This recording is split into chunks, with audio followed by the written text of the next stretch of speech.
मानवता के कल्याण के लिए ब्रह्म सृष्टिकर्ता ब्रह्मा ने अपने मुख से ब्राह्मणों को जन्म दिया, क्षत्रियों को अपनी भुजाओं से, वैश्यों को अपनी जांघों से और शूद्रों को अपने पैरों से पैदा किया।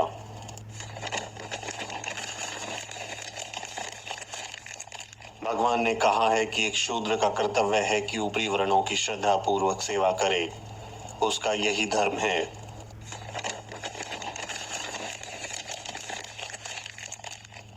100 साल के क्षत्रिय को भी एक 10 साल के ब्राह्मण लड़के को अपने पिता के रूप में मानना चाहिए।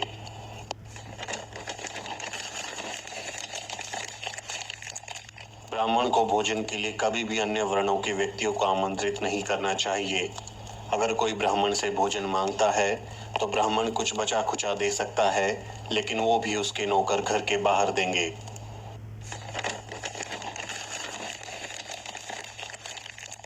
वो जो शूद्र विद्यार्थियों को निर्देश देता है और वो जिसका शिक्षक एक शूद्र है, वो श्राद्ध में आमंत्रित होने के लिए अयोग्य हो जाएगा।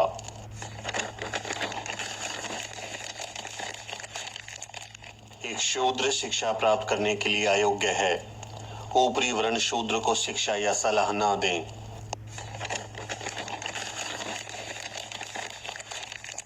यह आवश्यक नहीं कि शूद्र को नियमों और संहिताओं का पता होना चाहिए और इसलिए उन्हें पढ़ाने की आवश्यकता नहीं है।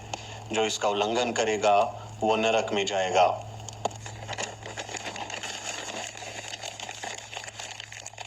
एक ब्राह्मण को ऐसे देश में न रहने दें जहां शासक शूद्र हो।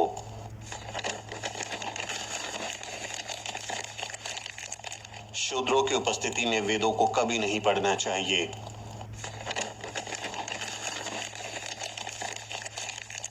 जिस देश में ब्राह्मण नहीं है, जहां ब्राह्मण खुश नहीं है, वो देश तबाह हो जाएगा।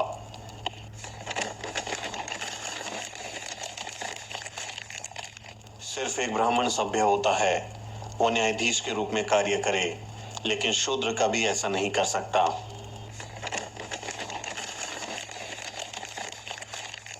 एक राजा जिसके साम्राज्य में एक शूद्र कानून का पालन कराए, वो साम्राज्य दलदल में गाय की तरह डूब जाएगा।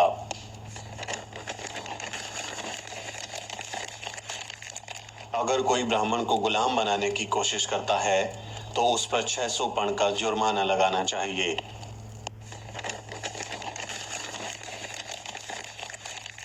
एक ब्राह्मण शूद्र को किसी वेतन के बिना सेवा करने का आदेश दे सकता है, क्योंकि ब्राह्मणों की सेवा करने के लिए ही ब्रह्मा ने शूद्र को बनाया है।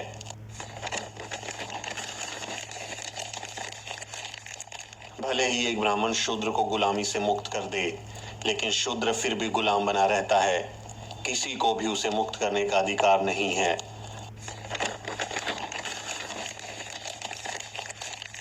एक शूद्र जो द्विज व्यक्ति का अपमान करता है, उसकी जीभ कटेगी, क्योंकि वो नीच है।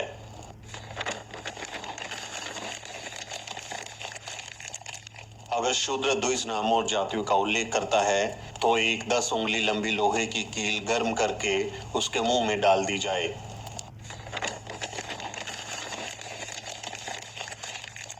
यदि कोई शूद्र घमंड से ब्राह्मणों को धर्म का उपदेश देता है तो राजा उसके मुंह और कानों में जलता हुआ तेल डलवा दे।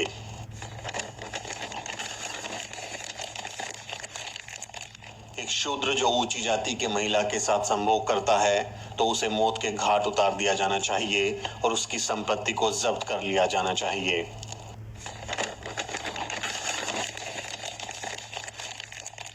एक ब्राह्मण शूद्र को बाध्य कर सकता है, चाहे वो खरीदा गया हो या बिना काम किया हुआ हो।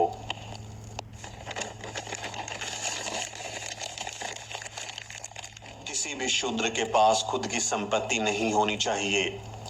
उसके पास खुद का कुछ भी नहीं होना चाहिए। एक धनी शूद्र का अस्तित्व ब्राह्मणों के लिए बुरा है। एक ब्राह्मण शूद्र के माल पर अधिकार कर सकता है।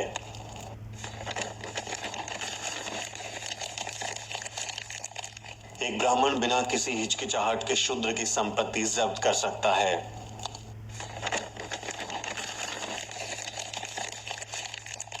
एक शूद्र जो सिर्फ अपना पेट भरना चाहता है, एक वैश्य की सेवा कर सकता है। यदि वो जीवित रहने का स्थायी साधन चाहता है तो वो एक क्षत्रिय की सेवा कर सकता है। लेकिन अगर वो स्वर्ग जाना चाहता है या अगली पीढ़ी में उच्च या श्रेष्ठ जन्म चाहता है तो उसे ब्राह्मण की सेवा करनी चाहिए।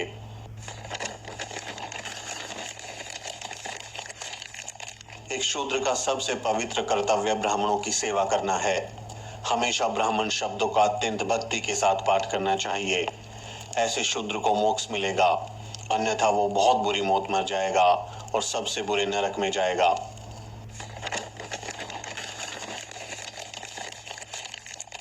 एक शूद्र जो स्वर्ग के लिए ब्राह्मणों की सेवा करता है उसे ब्राह्मणों का नौकर कहा जाएगा।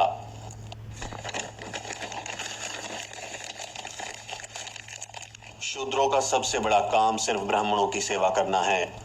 इसके अलावा वो जो भी कुछ करेगा उसे उसका कोई फल नहीं मिलेगा।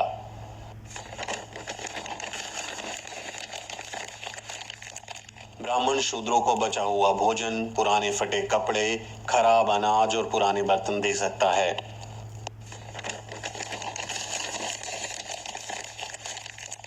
शूद्र जरा सा भी धन संग्रह नहीं कर सकता, भले ही उसके पास इसे बनाने की शक्ति हो, क्योंकि एक अमीर आदमी गर्व करता है जिससे ब्राह्मणों को दर्द होता है।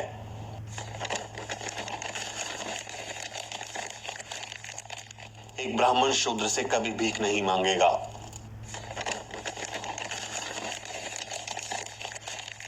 शूद्र किसी अन्य वर्ण में शादी नहीं कर सकता।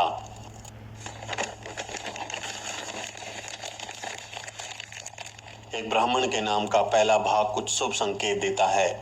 एक क्षत्रिय सत्ता से जुड़ा हुआ है और एक वैश्य धन के साथ, लेकिन एक शूद्र व्यक्ति अपमान के साथ जुड़ा है।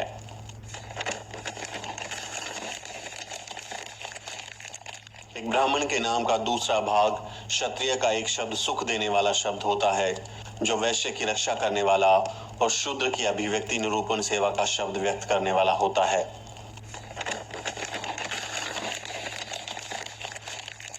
ब्राह्मण इस घटिया किताब को अपनी श्रेष्ठ किताब मानते हैं। ये किताब जलाई जानी चाहिए। इसीलिए बाबा साहब डॉक्टर अंबेडकर ने 25 दिसंबर 1927 को मनुस्मृति दहन किया था।